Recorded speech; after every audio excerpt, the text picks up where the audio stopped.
Good evening. I'd like to call the meeting to order. Welcome and thank you to anyone who's joining us in the audience and our YouTube channel.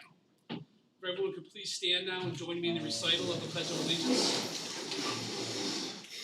Pledge of Allegiance. To the flag of the United States of America, to the republic for which it stands, one nation, under God, indivisible, with liberty and justice for all. District Clerk Nigel, may I have a roll call of trustees, please? President Bush, Excused? Trustee Duty. Here. Trustee Lamarca, Here. Trustee Law, Excused? Trustee LeBlanc, Here. Trustee Gordon. Here. Trustee Spencer. Present. 5 present, 0 absent, 2 excused. Thank you. May I please have a motion to approve the agenda as presented? So moved. Second. Any questions?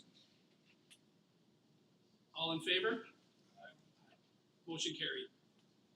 Moving on to our building updates. Our first presentation, Mrs. Bernadette Krumpick, our middle school principal.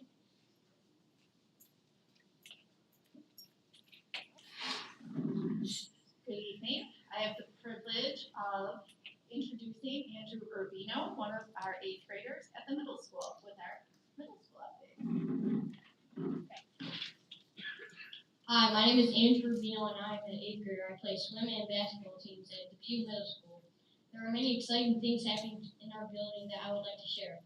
On January 8th, Ms. Roche took the students involved in Innovation Station on a field trip to the 3rd annual Cardboard Arcade Challenge at the Key Bank Center in Buffalo. Our DMS students came up with some very creative ideas and designs and had a fun time at the event. One of our groups with Donovan Sealing, Samantha Schilling, Selena Pierce, and Addison Riccio won the Player Choice Award with their game, Crossbow Blitz. Oh my god. This group had 3D printed for their game. This is a great learning experience for everybody involved. On January 18th, DMS hosted our annual spelling bee. We had 25 oh my god, I cannot speak. Finalists, and we are able to live stream it for families to watch. The champions were 8th grade Selena Pierce. The runner-up was Margarita Valentine Morris. Both students will be heading to regional spelling bee in spring. We are proud of all of the DMS students that took part in this event. On January 11th and 18th, DMS had a chorus and band students who performed in the ECMEA Elementary School and Junior High auditions for the solo festival that will be held in spring. We hosted auditions again this year right here at the Depew Middle School and High School. All of our students performed amazingly, and we are very proud of them. On January 15th, we had Web Wednesday activities that focused on character trait acceptance, which was values oh my god, I'm about to bug out. That values Dr. Martin Luther King. Okay. On January 23rd, we had our computer-based testing simulator to practice for NYS State Assembly coming up in the spring. On January 28th, our 8th graders took part in the freshman orientation hosted by the high school. This event helped our 8th graders prepare for the transition to senior high school and answer questions for students and families. This was great information. On the event of February 3rd to February 7th, we celebrated National School Concert Week. We are grateful for Ms. Bansick and Ms. Ryder for what they do for our school. On February 7th, we had Web Wednesday with activities that focus on character traits of kindness and compassion. On February 17th to 21st, we had time to rest and relax during midwinter break. On February 25th, 26th, and 27th, we are hosting our annual breakfast and most improved breakfast, sponsored by our character community to celebrate the success of students during quarter 2. We had 85 6th graders, 47 7th graders, and 64 8th graders, along with 4 most improved students. Many of our modified sports teams wrapped up this month. There was many highlights across the season, and we saw a lot of success in sports development while out of care. We also had some students playing JV and varsity levels. We are proud of all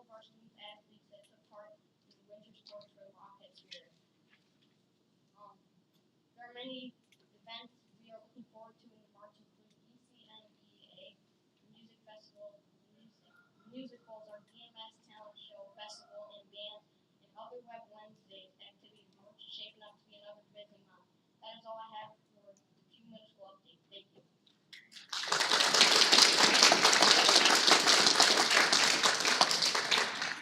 Thank you. Don't beat yourself up too bad. You did much better than I would have done at your age.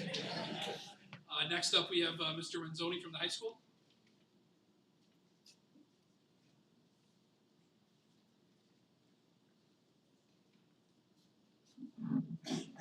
Good evening. For the high school updates, I'd like to introduce Alex Krishiva. Alex is a senior and president of our student senate.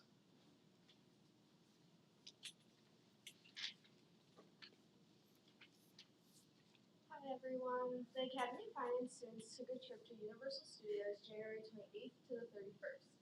Students attended a youth development program where they learned how Universal uses marketing strategies to promote their theme park. This gave students an opportunity to see the importance of guest engagement and the significance of staying true to the brand values when marketing a company. Sources of Strength has been working diligently to share the love throughout Depew High School this month. 700 hearts have been placed around the school with encouraging messages, as well as a paper chain in the front lobby that is made out of papers that students wrote who they felt connected to in the school and West. They also wrote words of affirmation on the mirrors and the chalkboard wall. Sources also did a clothing drive with a positive message of encouragement on the back. Many students and staff ordered these sweatshirts. The second semester started on February 4th. On February 6th, students attended their class meetings where important information was shared about their upcoming class activities, as well as a reminder about school rules.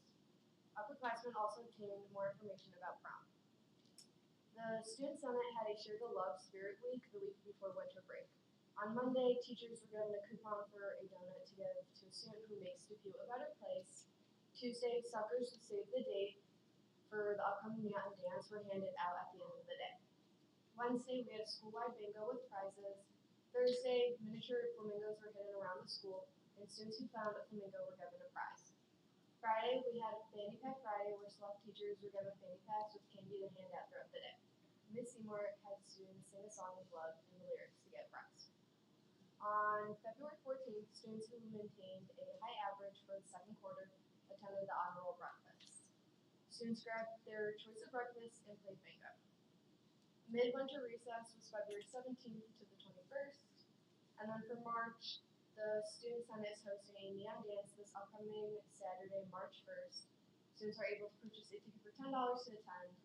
The dance will be from 8 to 10 p.m. where students will be able to dance in the neon lighting as well as get their faces painted. The DHS musical will be March 14th to 15th. This year's musical is Roald Dahl's Charlie and the Chocolate Factory. Students part of the musical are working very diligently, whether it's rehearsing lines or painting props for the stage. Ms. Hatfield's graphic design students also worked on creating posters for the musical. Many clubs and departments support the musical through ads. And then spring junior varsity and varsity sports start on March 17th. That's all I have for you. Thank you. Thank you. And next we have Mrs. Kula representing Hugo Heights.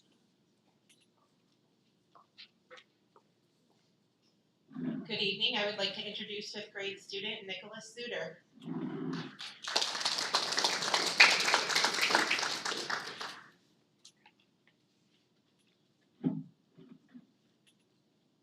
We are in full swing with the Georgia Junior Rehearsals. We have 4 upcoming shows in late March and early April. We just finished our food drive to benefit the Tri-Community Food Pantry. Classes throughout the building made Valentine's for veterans and the elderly. We celebrated Kindness and Caring Week before the break with a variety of themed day activities. We have a number of upcoming events, including February 27th, the 100th Day of School Celebration, March 3rd through 6th, Read Across High School Week, March 3rd, Tournament of Books begins, March 5th, PTO meeting, March 6th, PTO Hoops and Soups, March 7th, Superintendent Conference Day, March 11th, Spring Pictures for grades UPK through 2, March 12th, Spring Pictures for grades 3 through 5, March 13th, High School Musical Preview for Cayuga students. We are preparing for our upcoming upcoming universal pre-K and kindergarten registrations for the 2025-2026 school year. Additional information regarding the process is available on the district website. Thank you. So next on the agenda is Bob Skachillis, our athletic director.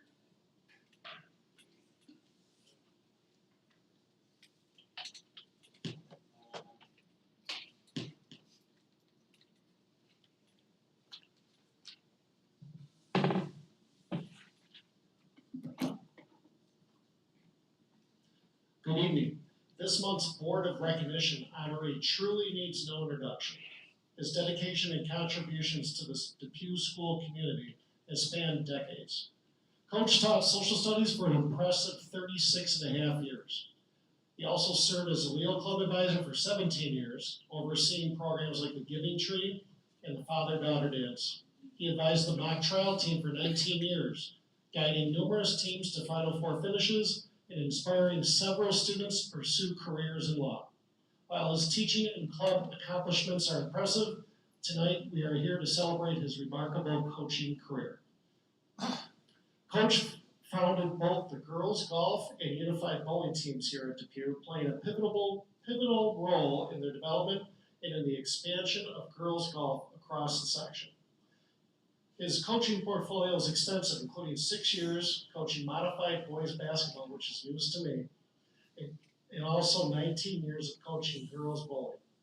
Most notably, this fall marked the conclusion of his final season as the boys golf coach, a position he has held since 1982. That's sinking, 1982, that's crazy. Over the years, Coach Morgalla has served in leadership roles for both boys and girls golf at the section level and the ECIC for 17 years. His accolades speak volumes. In 2019, he was named the New York State Girls Golf Coach of the Year. And in 2022, he became the first coach in Depew history to be inducted into the Section 6 Hall of Fame. Beyond his accolades, Coach is widely respected for his commitment to his athletes. He consistently went above and beyond, offering his time, expertise, and positive energy to create meaningful experiences for his teams. His longtime assistant coach, Dave Marischek, reflects, "I have been his assistant since my daughters joined the team in 7th grade over a decade ago. During that time, I have witnessed him transform countless students into legitimate golfers, many of whom started with little to no knowledge of the sport. He is not only a true teacher of the game, but also a mentor who cares deeply about his athletes, instilling in them values of integrity and character. The Depew School community is grateful for Coach's leadership over his career, impacting thousands of students and athletes in a positive way. Tonight, the Board of Education is proud to recognize Coach Rick Morgalla for his exceptional contributions and wishes him the best in his well-deserved retirement. Come on up, Coach, to receive your acknowledgement and take some photos with Vice President Monroe.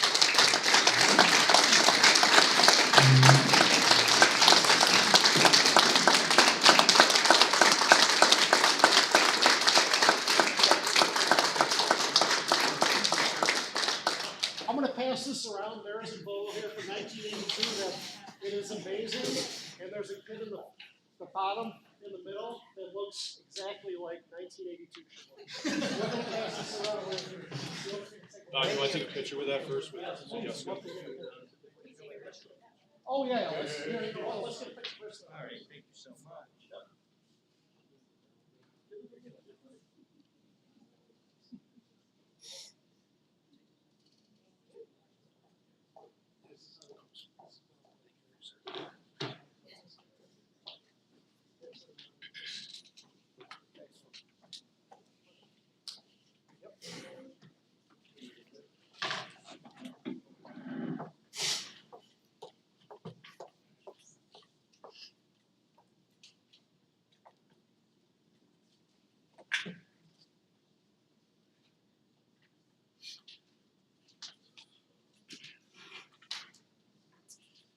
This is the time in the board meeting agenda when district residents may address the Board of Education with their concerns. Each resident has up to 3 minutes to address the board. For a total of 15 minutes will be allowed for each public forum. This public forum is for items that are on the agenda.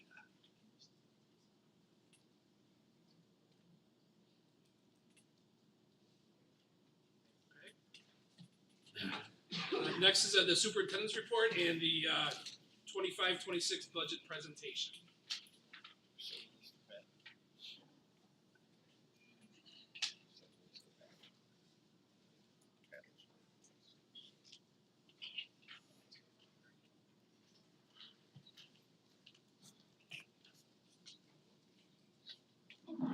Thank you and good evening. So this is our next installment of the budget development process, our February presentation.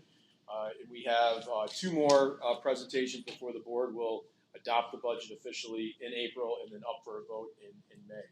So as we start our process, we always want to take a look at our enrollment. We prepared a projected enrollment presentation back in early fall for the board. This is that slide representing the best estimate for our projected enrollment out for the next 10 years. We're looking at for 25-26 this upcoming fall, a best estimate of about 1,779 students with cohort size of about 138 students. We take a look initially at our first, our major budget increases within our fiscal plan. We have our retirement systems, both teachers and employees, looking at about a 6.8% increase. Health insurance, an estimated increase of 6.3%, and then negotiated salaries, those are all our contracts, both individual and collective, of 4.7% increase, for a total of approximately $1.7 million increase in those major cost drivers. Considering the advocacy landscape for 25-26, Division of Budget from the state did a mid-year financial plan update and projects a $1 billion structural deficit for 25-26. That's equivalent to 0.7% of projected spending, supported by state sources. And then a little bit for perspective, a year ago, a structural deficit equivalent of 3.3% of spending was considered. So we're in a bit of a better place than we were last year. Division of Budget update assumes a $994 million or 2.8% increase in school aid. We have received the governor's initial executive budget, which I'll talk about in a second, and they're in the process of those critical negotiations with hopefully a budget from the state on or around April 1st.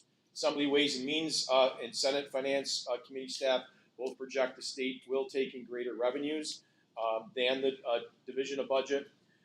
And the major concern, I have it highlighted there, potential for large reductions in federal assistance is still a major concern, both immediate concern, but also down the road in fiscal years to come. State has record reserves over $21 billion plus fund balance, but using to offset federal reductions is problematic. Federal aid may not rebound, unlike state revenues after a recession. The current database is used for the governor's proposal that we received in January. Increase in total aid is 4.7%. Increase in foundation aid is 5.8%, which is part of the above total. And what's important is the governor took a number of considerations from the Rockefeller report, which studied the foundation aid formula and the creation of it. So that has been encouraging, and we're hopeful, and I'll get into that a little bit more, we're hopeful that we'll see even a bigger bump in our aid once the budget is settled at the state level. At least 55% of districts would be on safe harmless, up from just under 50% this past year. And again, that is part of that Rockefeller report and recommendations. Looking at the revenue side of the budget, right now initially looking at state aid, an increase of about 0.74%. The under consideration is still our expense-driven aids, which I am projecting that we will see. I'm confident we will see a big bump in this when I present to you in March, along with additional increases from the state once the state settles the budget, as I said, on or around April 1st. Tax levy projection, we're looking at a 4.6% increase, and I'll go over that in detail in a second, for a little under $1 million increase. Using in fund balance, using 4.44% more than we did last year or this current fiscal year. in the budget, and no further increase in the use of reserves. And I'll go through those in a second. We're only looking to use 2 key reserves for this upcoming fiscal year. So total increase on the revenue side of just under 1% at this time. But I anticipate that will go higher once we zero in on our state aid a little bit more. So a little bit deeper into the tax levy. So the allowable growth factor is lesser of 2%, or the inflationary change using CPI, which is set at 2.95%. Therefore, we have to use the base of 2%, and the formula is as follows. So we use our base year from 24-25, which is the current year, of almost $20.4 million. We multiply that number by a base growth factor, which is provided to us by the Office of Real Property Tax Services. And this looks at the key factor of new bricks and mortar within the school district. So new builds within our area, and we multiply that out. We get an additional almost $29,000. Then we add in our pilots, our payments in lieu of taxes. We have currently 4 on the books, so we have 4 properties that are under a payment in lieu of taxes agreement. So we add in $122,000 there. Then we back out any capital expense within the local budget, which is about $25,000. So that adjusted current year levy is $20.5 million. Then we multiply that by that allowable growth factor of 2%. And then we back out the anticipated pilots for the 25-26 year. Those are those same 4 properties. So we back out about $121,000. No eligible carryover from the current year. So the levy set before any adjustments is $20.8 million, or an increase of 2.04%. Then, under the law, a district can utilize specific exemptions toward the tax levy cap. We can't use ERS or TRS pensions or judgments because they don't fall within that threshold of 2% or over 2%. So again, we start out with that $20.8 million base, or an increase of a little over $416,000. We then add in the capital expense within the local budget for this current year. As the board's aware, we've been undergoing capital improvements to the capital projects, so we can add that in to the formula, a little over $500,000. We add that on to that 20.8, we come up to 21.3 million for that increase of $942,761, or a 4.61% increase in the tax levy. And again, it's under the cap. Reasons not to go over the tax cap: the climate to go above the cap proves to be a high risk, with very few districts being successful in going over that tax levy cap since it was set back in 2010. Also, other factors to consider within our school community: our combined wealth ratio, which is the income wealth and the property wealth within our school district, is 0.608. So if you think about the ratio across the state, 1 is the average of a district's wealth. So 1.0 is an average wealth district. We're at a 0.6. For other consideration, a poorer district, the poorest district in the state, is at about a 0.29 or 0.3, and the most affluent district in New York State, it's downstate obviously, is at 24. So you think about 1 being average, they're 24 times the average in wealth. We're at 0.6. We're ranked 18th in Erie County out of 25 districts, with an average of 0.739 within Erie County. Free and reduced lunch percentage is 48.5%, which is ranked 10th highest in Erie County, with an average of 40.5%. And then our census poverty is 5.2%. So census poverty is determined by the census, and it considers a couple of factors, key factors. One is income, but also the number of family members within the family, both adults and those under the age of 18. And then there's a dollar amount associated with that. If it's under that amount, that family is considered in poverty. So we're ranked 16th highest in Erie County. The average is 9.7. So an example a 4-family unit with 2 children under the age of 18, that threshold is $31,812, just for a frame of reference. This is the district's economic profiles across the county. You can see where we fall in that range, both within the combined wealth ratio, free and reduced lunch, free price lunches, and then census poverty. So our use of reserves, another piece of the funding pie. We will use $1.3 million out of our employee benefit accrued liability reserve. That's to offset our obligations for those individuals that will be retiring. That's for various sick and vacation day buyouts. And then we would use $800,000, approximately $800,000 in our capital reserve for vehicles. That's our buses, our bus purchase. And I'll have more detail on that for you at the March presentation. So a total of $2.1 million will be utilized out of our reserves. You can kind of see how our reserves have behaved over time since 2017.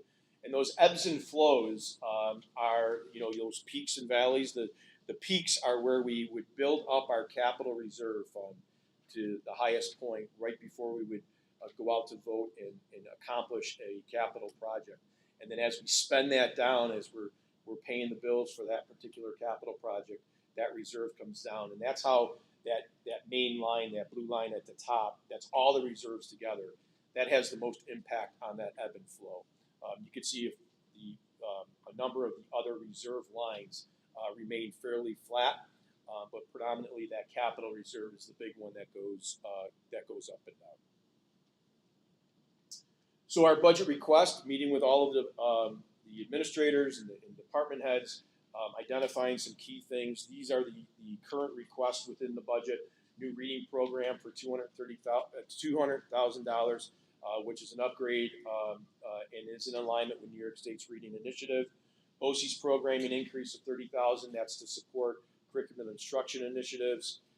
And the other 3 areas are equipment, both at Cayuga Heights for $16,000 to continue to upgrade flexible seating in classrooms. High school equipment, $25,000. That's to support our capital project of improving the technology classrooms and providing furniture and equipment in there.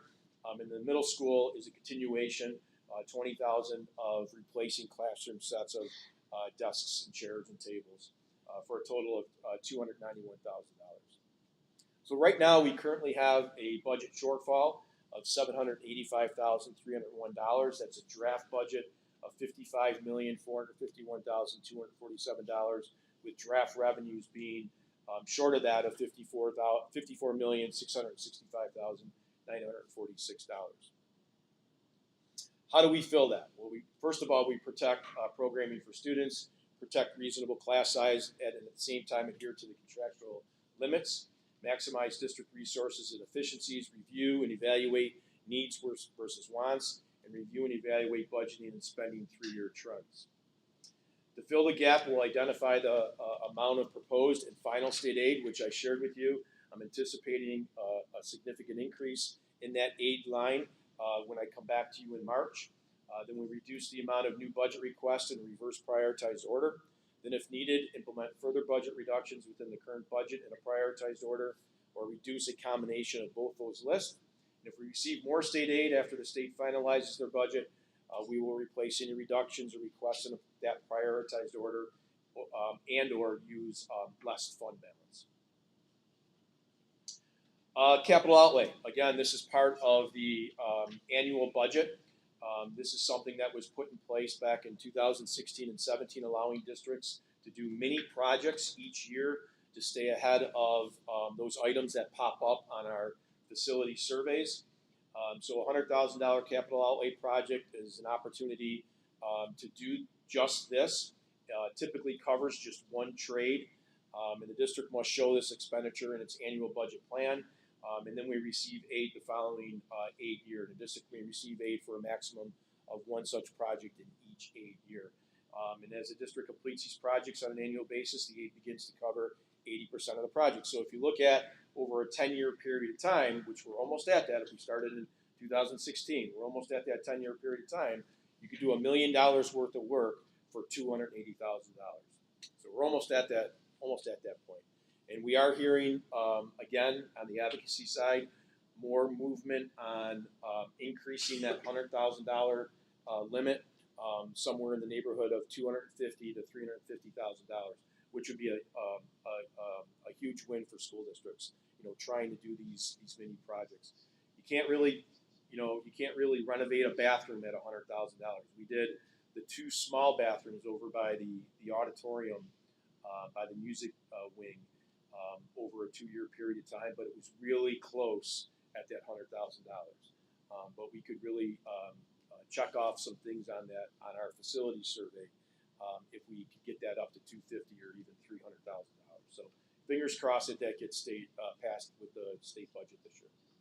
So for the 25-26 year, we plan on continuing and updating the building HVAC management software at the middle school and high schools. We just finished this past year, or this current year, at Cayuga Heights. So now we're going to move into the middle school and high school. One of the things with the capital outlay is you try to focus in on one area over multiple years. For instance, one year we did all the door swipes in one building, because you can only do one building. We can do the middle school and high schools because they're contiguous, but to do all the card swipes, or we can do all doors or all windows, something along those lines, to utilize that $100,000. As I shared with the board a couple months ago, we are also going to put up for a vote for this upcoming May a capital project called the Capital Project 2025. So this is approximately $8 to $9 million in scope with minimal tax impact. The scope will include things that weren't completed in the 2021 capital project due to those escalating costs, such as bathrooms and air conditioning, looking to resurface the track, parking lots and site lighting, bus garage roof and masonry restoration, and then the family support center at Cayuga Heights Elementary. This is just taking a look at a picture of the track resurfacing. These photos are actually from our current 5-year facility study. These are showing areas of concern on the surface of the track. Bus garage roof, masonry restoration, again, looking at some of the areas on the roof, along with some of the failures of the masonry on the side of the bus garage. In the parking lots, number of areas cracking, especially along the back of the middle school, the service road. Those 2 areas in red are the 2 that we would focus in on. Probably the back lot would be first. It's in the most need, and then if the bids come in healthy, you'd be able to shift up to that front lot as well. And then the Family Support Center at Cayuga Heights, taking that multi-purpose room, splitting it in half, putting a family support on the back side of the loop, so we'd have outside access, and then also allow for storage, which is much needed in Cayuga Heights. So the proposed schedule for this particular project would be the seeker review, vote on May 20th. The design phase would be this upcoming summer, SED review for fall and winter of 2025, and then we would begin construction in a year from now, in spring and in summer. Budget development schedule, we can cross off the first draft in February, and next month in March, you'll get your second draft of the budget with some more clarity on numbers. Adoption will be in April, hearing on May 13th, and then the budget vote day will be on May 20th. Any questions? Jeff, I have one question. Yep. Those pilots. Yep. How many years can the same buildings or properties be a pilot? I believe those pilots are usually a 10-year agreement with, and that comes through, we don't have much say in that. That comes through the IDAs, Erie County IDA or Lancaster's IDA, Industrial Development, right? Agency, yes. So they're typically 10 years. So would you have any potential of dropping off? Yeah, actually, my old slides that I used my first time I worked there, we had 6 pilots, so we had 2 drop offs since the last time I did presentation in 2022. Good question. Thank you. Thank you.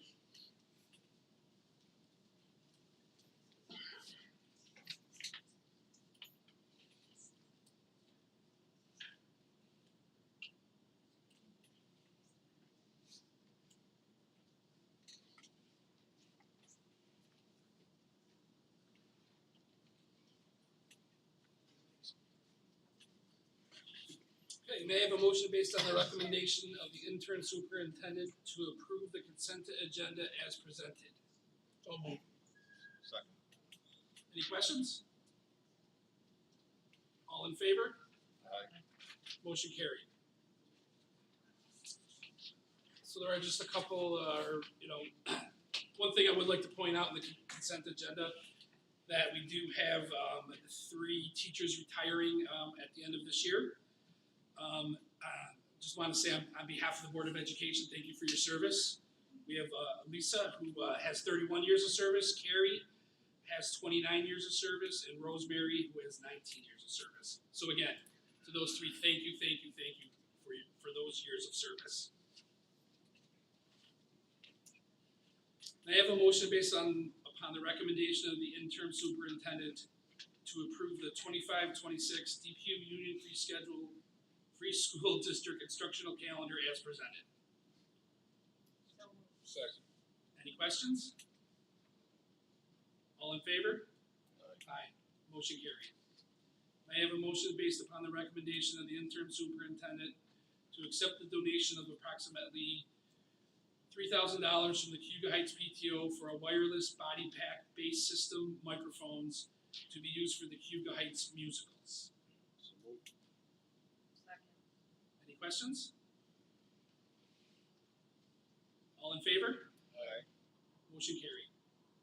May I have a motion based upon the recommendation of the intern superintendent to approve the request from Inferno Baseball and improve their non-profit status and waive all fees to use the designated facilities? Second. Any questions? All in favor? Aye. Motion carried.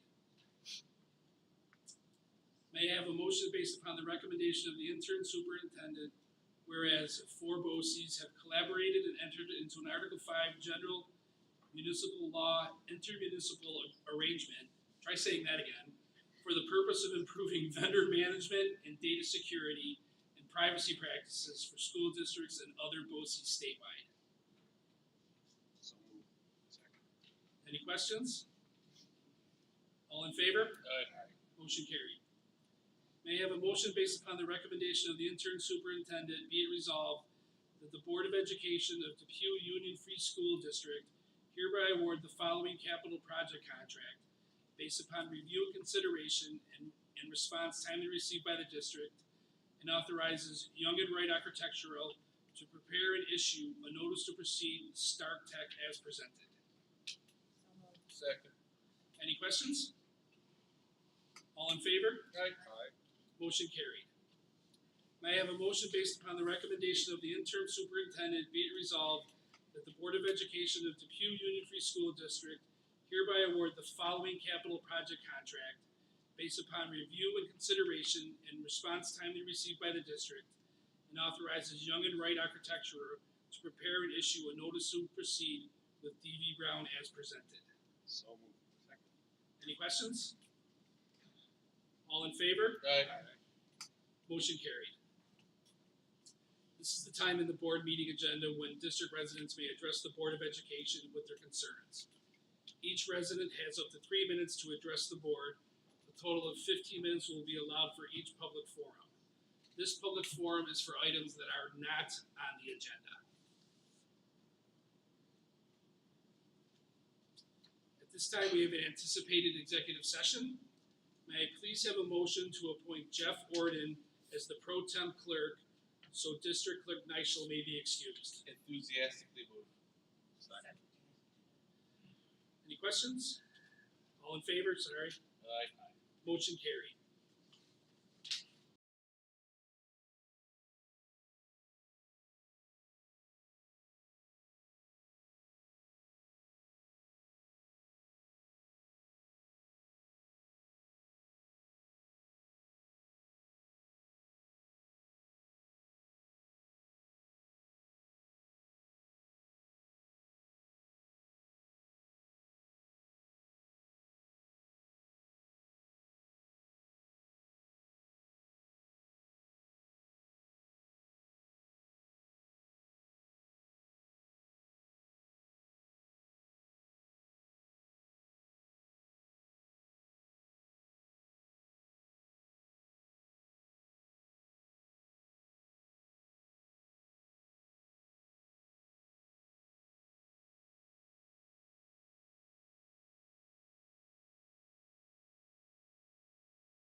basketball and close it. Thank you to the Union Joe.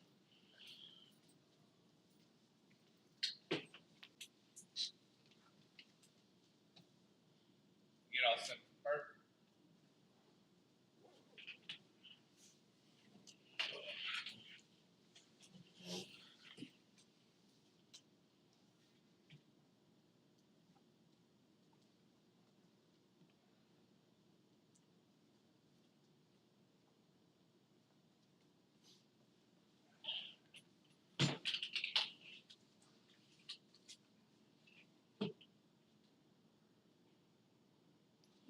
Okay, we're back in session. I have a motion to adjourn the meeting, please. So moved. Second. Any questions? All in favor? Aye. Motion carried. Thank you. Everyone get home safe.